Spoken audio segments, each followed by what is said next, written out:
Rajanilai channel of அஸ்ட்ராலஜியில் 11வது ஜோதிட கருத்தரங்கம். பராப வருடம் விலைவாசி எப்படி இருக்கும்? நலம்பெறும் சொல்லை நான் கண்டு கொண்டேன். ஓம் நமோ நாராயணா. இந்த ராஜநிலை சேனலுக்கு வாய்ப்பளித்த மருதமலை குருஜி ஐயா மற்றும் ராஜநிலை ராஜசேகர் ஐயா அவர்களுக்கு எனது நன்றிகளையும் வாழ்த்துக்களையும் தெரிவித்து கொண்டு இந்த கருத்தரங்கை ஆரம்பிக்கிறேன். இந்த பராபவ வருடம் அப்படிங்கிறது இழப்பு, ஏமாற்றம், சோகம், வேதனை அப்படின்னு இருக்குது. கிரகங்கள் எப்படி இருக்கிறது என்ற தலைப்பிலே பேசுகிறோம். ஒரு வெண்பா என்ன சொல்கிறது அப்படின்னா, பராபவத்தின் மேதியிலே பின்மலையாம் தக்க பசுக்கள் தலைக்குமே இங்கு பலிக்காத 4 வகை பல்லுயிருக்கு இன்பம் கலிக்காதனவே கருது அப்படிங்கிற மாதிரி பராபருடம் பிறக்குது. மங்களகரமான பராபருடம் சித்திரை மாதம் 1ஆம் தேதி 14/20/2026 செவ்வாய்க்கிழமை ரிஷப துவாதசி திதி மேல் நோக்கு நாள், சதய நட்சத்திரம், சுக்கிரநாம யோகம், கௌரவம் நாமகரணம், நேத்திரஞ்சீவனம், பஞ்சபட்சியிலே மயில் அரசு கட்டிலே அமர்ந்திருக்கும் வேளையிலே காலை மணி 9:32 சூரிய உதயாத நாளிகையிலே சிம்ம நவாம்சத்திலே புதன் ஓரையிலே ராகு திசையிலே இந்த தமிழ் புத்தாண்டு பிறந்துள்ளது. இந்த இடைக்கால சித்தர் பாடலின்படி இந்த வருடத்தினே மழை மறைக்கால் தூணி அப்படின்னா 4. இந்த பராவருடத்திலே பிற்பகுதியிலே மழை உண்டு, பசுக்கள் செழித்து பால்வளம் பெருகும், அனைத்து தரப்பு மக்களும் செல்வச் செழிப்புடன் வாழ்வார்கள், எல்லா உயிர்களும் நோய் நொடிகளின்றி இன்பமாக வாழும் அப்படிங்கிறது இடைக்கால சித்தருடைய வாக்கு.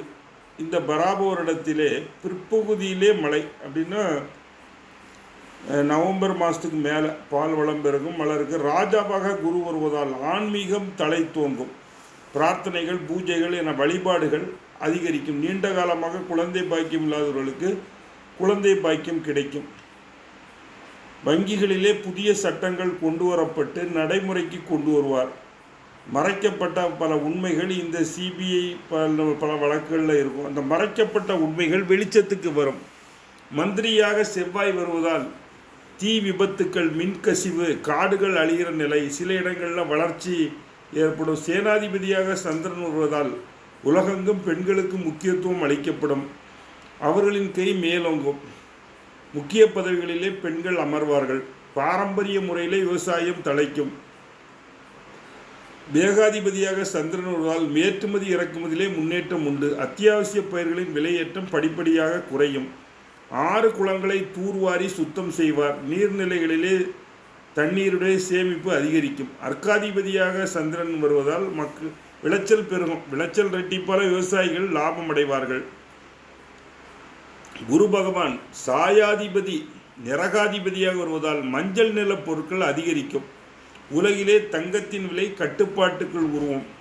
இந்த தங்கம் எப்பவும் பார்த்தீங்கன்னா விலை இறங்கி ஏறும். பராப வருடத்திலே வருஷத்துக்கு 60 வருஷத்துக்கு ஒரு தடவை பராப வருஷம் வருது. இந்த 1966 பராப வருடத்தில் ஒரு விசித்திரமான உண்மை என்னென்னா, இந்திரா காந்தி அம்மையார் பண மதிப்பை இழந்து வந்தார். இந்தியாவுக்கு ஒரு டாலருக்கு 57 ரூபாயை குறைச்சிட்டாங்க. அந்த மாதிரி இந்த வருஷம் டாலர் மதிப்புக்கு நம்ம இந்திய மதிப்பு கம்மியாகக்கூடிய வாய்ப்பு இருக்குது. இப்போ ஒரு டாலருக்கு ஒரு அப்ராக்சிமேட்டாக 100 ரூபா இருக்குன்னா ஒரு 120 ரூபா 130 ரூபா அதிகரிக்க வாய்ப்பு உண்டு. தங்கத்தின் விலை 1966 சரியாக ஏறிச்சு, 71 85 ரூபா 88 ரூபா ஏறிச்சு அப்படிங்கிற மாதிரி. அதனால் தங்கத்தின் விலை குறையிற மாதிரி குறையும். ஆடி மாதம்லாம் குறையும், ஆவணி மாதம் ஏறிடும். அதனால் தங்க விலை குறையும் போது டக்குன்னு வாங்கி வச்சுக்கிட்டால் பெரிய லாபம் சம்பாதிக்கலாம். கம்மி நேரத்தில் பெரிய லாபம். செவ்வாய் சித்திரை மாதத்திலே மீனத்திலே இருக்கிறதுனால ஆனி மாதம் வெயிலின் தாக்கம் அதிகரிக்கும், மக்களுக்கு நோய் நொடி உண்டாகும். ஆனி ஆடி மாதத்தில் இன்னொன்று புரட்டாசி மாதம், இந்த 3 மாதத்தில் கடும் காற்று, இடி, மின்னல், மழை உண்டாகும். ஐப்பசி மாதம் மாசி மாதம் பார்த்திங்கன்னா அரசாங்க விஷயத்திலே குழப்பமும் பொருளாதாரத்திலே பின்னடைவும் வியாபார தடையும் ஏற்படும். பங்குனி பங்குனி 2027 வருஷம் போயிடும். பங்குனி மாதத்தில் வந்து மக்களுக்கு வியாதி பெருக்கம் உண்டாகும். புதனின் நிலைமையை பார்க்கும்போது தொழிலாளர்களுக்கு சஞ்சலம் உண்டாகும். வைகாசி முதல் ஆணி வரைக்கும் பச்சை பயிர்கள் விருத்தி உண்டாகும். ஆவணி முதல் மார்கழி வரை பார்த்திங்கன்னா வியாபாரிகளுக்கு நஷ்டம் ஏற்படும். விலைவாசி அதிகரிக்கக்கூடிய அமைப்பு இருக்கிறது. மழை மரக்கால் 4 4ன்னா நல்ல மழை பெய்யும் இருக்கும். ஆனால் பருவமழை தப்பி பெய்யும் அப்படிங்கிற மாதிரி ஒரு அமைப்பு இருக்குது. விலைவாசி மழை பெஞ்சும் விலைவாசி மழை தப்பி பெய்யனால விலைவாசி அதிகரிக்கக்கூடிய பருவத்திலே மழை பெய்யறனால பிரச்சனை. மரக்கால் 2 இருந்தது, முக்குருணி 3 இப்படிலாம் இருந்தது. இந்த 4 வரும்போது மழை கண்ணாபின்னான்னு சம்மந்தமில்லாத பெய்யறதுனால பிரச்சனைகள் சிக்கல்கள் உருவாகக்கூடிய அமைப்பை இந்த பராபரிடம் நமக்கு அறிவிக்கிறது. பராபரத்திலே தமிழுக்கு சொல்கிறது இழப்பு, வேதனை, துக்கம். பராபரத்திலே மழை சிறப்பாக இருக்குது, ஆனால் பிரச்சனையும் வருது அப்படின்னு சொல்லக்கூடியது. தானிய உற்பத்தி அதிகரிக்கும். தானியம் அப்படின்னா பருப்பு, அரிசி. இந்த குரு சஞ்சரிக்கும் காலத்திலே அரசாங்கத்தின் பண கொள்கையிலே மாற்றம் உண்டு. சாதுக்களுக்கு பிரச்சனை ஏற்படும். குரு கடகத்தில் இருக்கும்போது ஆசிரியர்கள், குருமார்கள், வங்கி பணியாளர் முன்னேற்றம் அடைவார்கள். சத்காரிய விருத்தி உண்டாகும். பிரபலமான கோயில்களிலே குடமுழுக்கு ஏற்படும். வெளிநாட்டு தொழிலதிபர்கள் நம்ம நாட்டிலே முதலீடு செய்து தொழிற்சாலைகளை தொடங்குவார்கள். இதனால என்னாகும்? இளைஞர்களுக்கு வேலை கிடைக்கும்.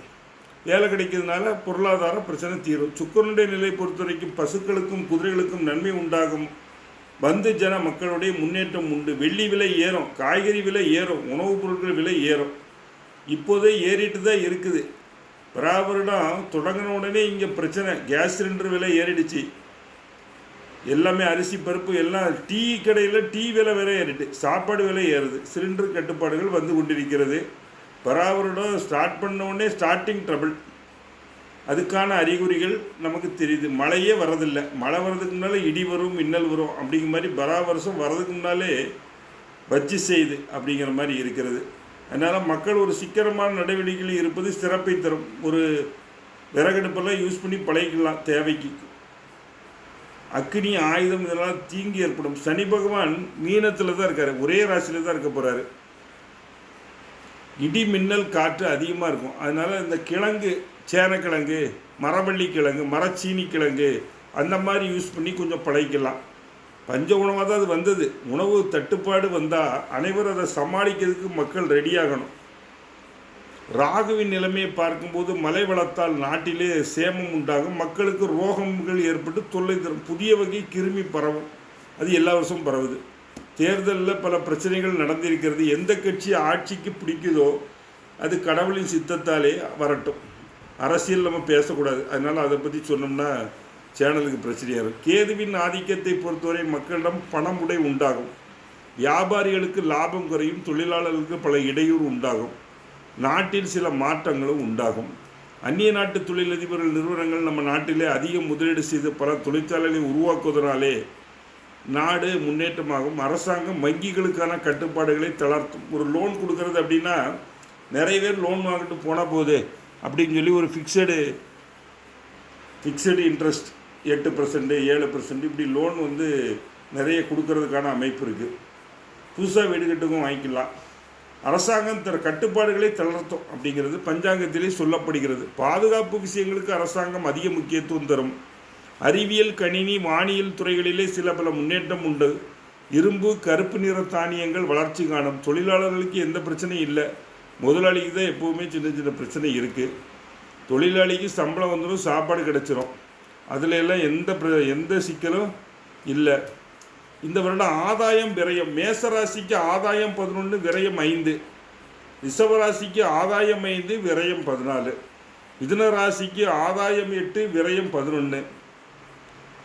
இந்த ரிஷபமும் மிதுனமும் ஆதாயத்தோட விரயம் அதிகமாக இருக்குது பார்த்துட்டிங்கன்னா. கடகத்துக்கு வந்து ஆதாயம் 8, விரயம் 2, பணம் சேருது. ஆதாயம் 8, விரயம் 2 அப்படின்னா பணம் சேரும். சிம்மத்துக்கு ஆதாயம் 5, விரயம் 5, வரவும் செலவும் சரியாக இருக்குது. கன்னிக்கு வந்து ஆதாயம் 8, விரயம் 11, நஷ்டம். துலாத்துக்கு ஆதாயம் 5, விரயம் 14, கஷ்டம். விருச்சிக ராசிக்கு ஆதாயம் 11, விரயம் 5. தனுசு ராசிக்கு ஆதாயம் 14, விரயம் 11. மகர ராசிக்கு ஆதாயம் 2, விரயம் 8, மோசம். மகர ராசி கும்பராசிக்கு ஆதாயம் 2, விரயம் 8, பரிதாபம். மீன ராசிக்கு ஆதாயம் 14, விரயம் 11. ஆக மொத்தம் 12 ராசிக்கும் ஆதாயம் 53, விரயம் 56. வரவை காட்டிலும் செலவு அதிகமாக இருக்கிறது.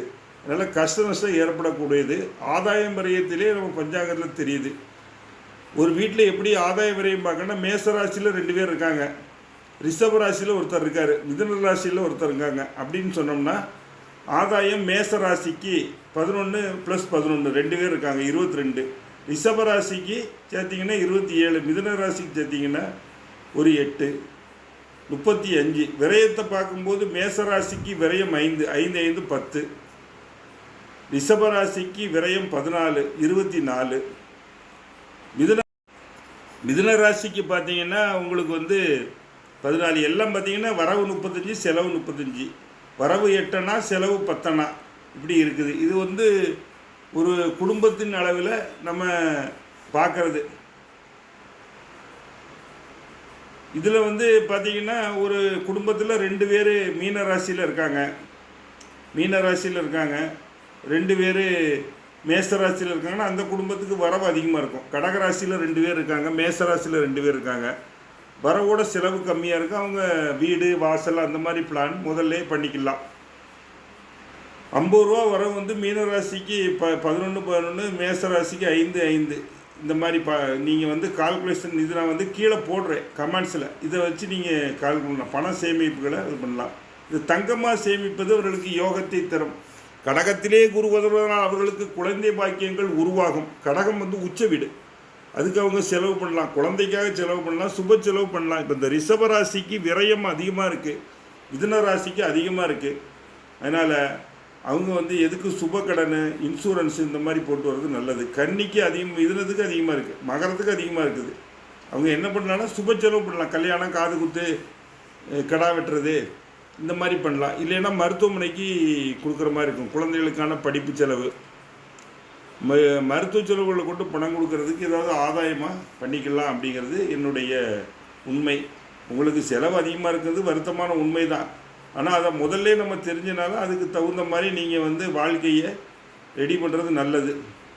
கடன் தீர்க்க அப்படின்னு ஒவ்வொரு மாதமும் கடன் தீர்க்க, புதிதாக தொழில் தொடங்க நாட்கள் இருக்குது. சித்திரை மாதம் வந்து பார்த்திங்கன்னா கடன் தீக்கிறது அந்த நாளில் தீக்கணும். சித்திரை 7, சித்திரை 18, சித்திரை 25, சித்திரை 30, இங்கிலீஷில் சொன்னால் ஏப்ரல் 20, மே 1, மே 8, மே 13. இந்த நாட்களில் புதிதாக தொழில்கள் செய்யலாம், புது பொருட்கள் வாங்கலாம். கடன் தீக்கிறதுக்குன்னு அப்படின்னா நாட்கள் இருக்குது.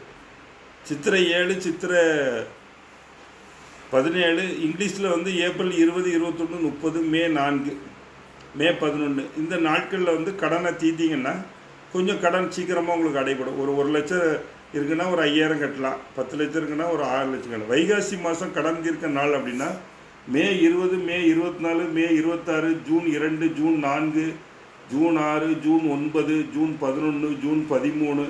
இந்த தேதிகளில் வந்து மத்தியானம் 12 to 1 இந்த கடன் தீர்க்கிற நாள் 12 to 1 தீர்த்தா கொஞ்சம் சீக்கிரம் அடையும்னு சொல்கிறது. ஆனி மாதத்தை பொறுத்த வரைக்கும் June 16, June 18, June 23, June 27, July 4, July 9, July 11, July 13. இந்த நாட்களில் நீங்கள் வந்து மதியானம் 12 to 2 இந்த கடனை வந்து தீர்த்திங்கன்னா, கடன் வந்து இருக்குது அதை வந்து ரிட்டர்ன் கொடுக்கும்போது ஒரு 10,000 ரூபா கொடுத்தீங்கன்னா படப்படன்னு கடன் அடையும் அப்படின்னு சொல்லக்கூடியது. இது நீங்கள் செக் பண்ணி பார்த்துட்டு எனக்கு இது ஒர்க் அவுட் ஆகுது ஆகலைன்னு சொல்லலாம். ஆடி மாதத்தில் பார்க்கும்போது July 18, July 22, July 28, August 1, August 2, August 4, August 8, August 11, August 16. இந்த நாட்களில் நீங்கள் வந்து கடன் அடைக்கலாம். ஏதாவது டவுட்னா என் தொலைபேசி நம்பர் 82 20 75 22 88, இல்லைன்னா 98 651 39 512. வாழ்க்கையில் எல்லாருமே கடலில் தான் இருக்காங்க முன்னேறதுக்கு. ஆகஸ்ட் மாதம் பார்த்திங்கன்னா August 22, September 1, September 5, September 8, September 14. இது வந்து ஆவணி மாதம், தமிழ் மாதம். இதில் வந்து நீங்கள் கேலண்டரில் இங்கிலீஷ் தேதி சொல்கிறேன், தமிழ் தேதி தான் எனக்கு வேணும்னு நீங்கள் அதில் பார்த்துக்கலாம். புரட்டாசி மாதம் அதாவது September 20, September 22, September 28, September 30, October 4, October 9, October 14, October 17 இந்த நாட்களில் வந்து கடன் அடைச்சோம்னா சீக்கிரம் கடன் அடைபடும் அப்படின்னு சொல்கிறது. துன்பம் நீங்கி உங்கள் வாழ்விலே இன்பம் பெருக மிகப்பெரிய ரகசியங்களை உங்களுக்கு நாங்கள் சொல்லிகிட்ருக்கோம். இந்த நாட்டில் கடன் வாங்கிறது எப்படின்னு எல்லோரும் வாங்கிடுவாங்க, அதை அடைக்கிறது தான் பெரிய விஷயம். ஒருத்தருக்கு 10 லட்சம் கடன் பெரிய விஷயமா இருக்கும், ஒருத்தருக்கு 1 லட்சம் பெரிய விஷயமா இருக்கும்.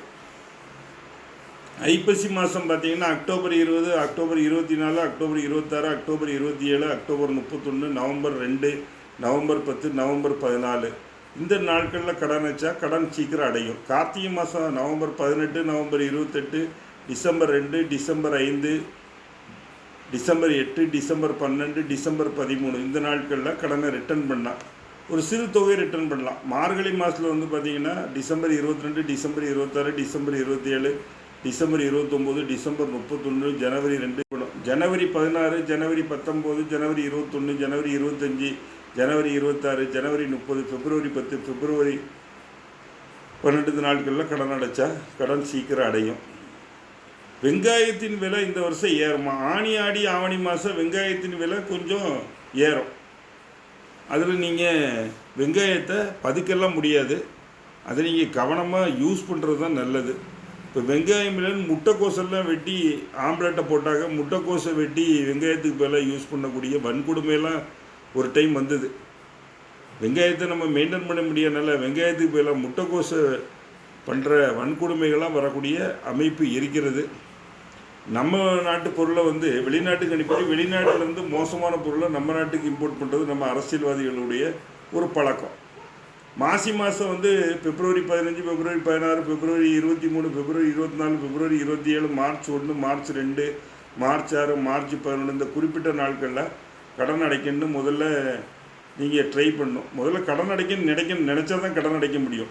இந்த நாட்களை குறித்து வச்சுட்டு அதை மெயின்டைன் பண்ணிங்கன்னா 100% உங்களுக்கு கடன் அடைந்து நீங்கள் வாழ்க்கையில் முன்னேறணும். அப்படிங்கிறது தான் நான் வந்து ஒரு மிகப்பெரிய ரகசியமான இந்த நாட்களை உங்களுக்கு கொடுக்குறேன். பங்குனி மாதம் March 20, March 21, March 25, March 27, March 31, April 10, 13 இந்த நாட்களில் நீங்கள் கடனை தீர்க்கலாம். புதிதாக தொழில் தொடங்குவர்கள் அப்படின்னா இப்போ கடகராசியில் இருக்கவங்க புதிதாக தொழில் தொடங்கலாம். என்ன தொழில்னால் ஹோட்டலு, பெட்ரோல் பங்கு இந்த மாதிரி அசைவ உணவகங்கள் தான். அந்த மாதிரி தொடங்குறது அவங்களுக்கு முன்னேற்றத்தை தரும். மேச ராசியில் இருக்கவங்க வந்து நகைக்கடை, பில்டிங் கன்ஸ்ட்ரக்ஷன் அந்த மாதிரி தொழில்களை பண்ணலாம். ரிஷப ராசியில் இருக்கவங்க தொழில் தொடங்குறது பண்ணுறதுக்கு கொஞ்சம் ரிஸ்க்கு தான். ஏன்னா அவங்களுக்கு ரிஷபத்துக்கு இந்த ஆதாயத்தோட விரயம் அதிகமாக இருக்குது. அதனால் அவர்கள் தொழில் தொடங்க வேண்டாம் அப்படிங்கிறது என்னுடைய கருத்து. வேலைக்கு செல்வது நல்லது. மிதுன ராசிக்கு தொழில் தொடங்குவதற்கு தேவையில்லை, வெளிநாடுகளுக்கு செல்லலாம். அரசு வேலைக்கு முயற்சி பண்ணால் அவங்களுக்கு கிடைக்கும். மிதுன ராசிக்கு அதற்கான பணத்தை கட்டிவிட வேண்டாம், வேலை கிடைச்ச உடனே பணத்தை கட்டுவது சிறப்பு. இந்த கடகராசிக்கு இந்த வருஷம் சிறப்பாக தான் இருக்குது. பட்டை கிளப்புது, தொட்டதெல்லாம் பொன்னாகும். எது முயற்சி பண்ணாலும் கிடைக்கும். குழந்தை இல்லைனாலும் கிடைக்கும், கல்யாணம் ஆகும், பணம் வரணும்னாலும் வரும், நினைத்தது நடக்கும். தனுசு ராசி மீன ராசிக்காரங்களுக்கு 5ல் குரு வலுக்குரு, மீனத்துக்கு சிறப்பு. தனுசுக்கு 8ல் குரு, அது வாகனங்கள்லாம் சின்ன சின்ன பிரச்சனை இருக்கும். பராவரோட பிற்பகுதி சிறப்பு. அக்டோபர் நவம்பருக்கு மேலே குரு வந்து சிம்மத்துக்கு வரும்போது தனுசு ராசிக்கு சிறப்பை தரும். கன்னி ராசியிலே இருப்பவர்களுக்கு பெரிய லெவலில் ரிஸ்க் எடுக்க வேண்டாம். துலா ராசிக்கு no risk, no take risk. விருச்சிக ராசிக்கு ரிஸ்க் எடுக்கலாம், ரிஸ்க் எடுத்தால் ரஸ்க்கு சாப்பிட்லாம். விருச்சிக ராசிக்கு அவங்க வந்து வண்டி வாகனம், ஜேசிபி இந்த மாதிரி பொருட்களை வாங்கி கவர்மெண்ட் கான்ட்ராக்ட் சம்மந்தமாக டெண்டர்லாம் எடுத்து பண்ணலாம். தனுசு ராசியை பொறுத்த வரைக்கும் அவங்களுக்கு இந்த வருஷம் தொழில்கள் பண்ணலாம். மகரம் கும்பம் ஆகவே ஆகாது, எதையும் பண்ணக்கூடாது. எதையும் பண்ணால் திரும்பி பிரச்சனை தான். மகர ராசிக்கு கஷ்டம்தான். வீடு விட்டு வீடு இடம் மாதிரி வேறு வீட்டுக்கு வந்து குடியிருக்க வேண்டிய துர்பாக்கிய சூழ்நிலையில் மகர ராசிக்காரங்க இருக்காங்க. மீன ராசிக்கு பொறுத்த வரைக்கும் மீன ராசிக்கு இந்த வருடம் சிறப்பாக தான் இருக்குது. நாம் பயிர் பண்ணலாம். என்ன பயிர் பண்ணலாம் அப்படின்னு கேட்டோம்னா மஞ்சள் பண்ணிடக்கூடாது. மஞ்சள் வந்து ஏன்னா நம்ம ஃப்ளக்சுவேஷனை ரேட்டு ஏறுது இறங்குது அந்த மாதிரி இருக்கிறனால மஞ்சள் பண்ணால் லாக் ஆகிடுவீங்க. மஞ்சள் உங்களுக்கு பிரச்சனை தான். நீங்கள் கிழங்கு பயிர்கள் பண்ணலாம், கிழங்கு பயிர்கள் பண்ணலாம். நமக்கு லாபத்தை தருவதோ இல்லையோ நஷ்டத்தை கண்டிப்பாக தராது. இந்த கேரட்டு பீட்ரூட்டு இதெல்லாம் கொஞ்சம் விலை சரியும். இதுவும் ஏற்ற இறக்கமாக தான் இருக்குது. அதனால் அதை பார்த்து பயிர் பண்ணணும். கிழங்கு பயிர்கள் பண்ணுவது சிறப்பு. ஒரு பெரிய பணப்பயிர் பண்ணுறவங்க 3ஆக பிரிச்சிங்க. கிழங்கு பயிர் கொஞ்சம், மஞ்சள் பயிர் கொஞ்சம். ஒன்று நஷ்டம் பண்ணாலும் ஒன்று கை கொடுக்கும் அப்படிங்கிறத உங்களுக்கு தெரிவித்துக் கொள்கிறேன். கேட்டுக்கொண்டிருந்த அனைவருக்கும் மிகுந்த நன்றி. இந்த பராபர வருடம் விலைவாசி ஏற்ற இறக்கம் பற்றி பொதுவான கருத்துக்களை எனக்கு தெரிந்த முறையிலே மக்கள் அனைவருக்கும் சொல்லியிருக்கேன். என்னை கான்டாக்ட் பண்ணோம்னா 98 651 39 500